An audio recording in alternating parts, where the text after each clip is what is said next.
When I was appointed director of the Old Spanish Missions, it had just begun a campaign, capital campaign of $15.5 million to restore the mission churches. My role is just to work with the churches, the buildings of the churches, which are part of the national park.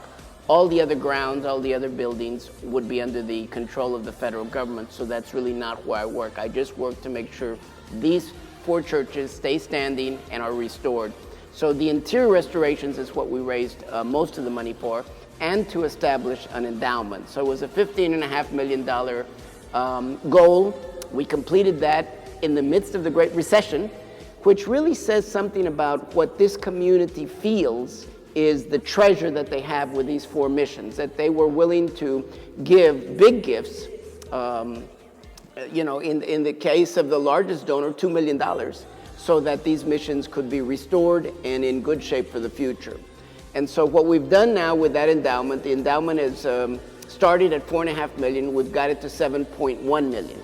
And that was a key component in assuring the people who came to evaluate our nomination as a World Heritage Site that we were serious about preserving and maintaining these churches and these facilities forever, in perpetuity. And that's our commitment, and I think it was a piece that helped them feel that we're very committed to this entire project.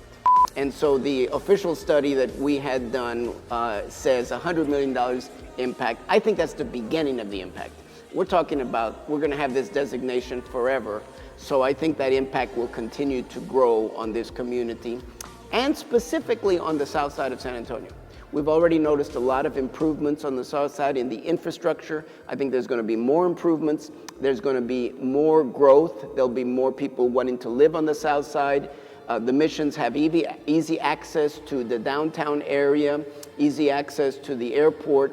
So there's a lot of pros, a lot of positives about the growth that this designation is going to help bring, along with many, many other things, to the south side of San Antonio. Long neglected, but now I think starting to come into its own. So we're already seeing international tourism, but the heritage designation will bring a whole different concept to that, because there are many people in the world, and they say especially the Europeans, who plan their vacations around World Heritage Sites. And so this will now be on their sites to come. And I think that's very, very good. It'll be kind of on the radar of the whole world, and we're going to be finding a lot more visitors coming here. If you want to think about the most famous of the World Heritage Sites, you're talking about the pyramids of Egypt, you're talking about the Great Wall of China, you're talking about Taj Mahal. I mean, you're talking about places that are iconic in terms of the world.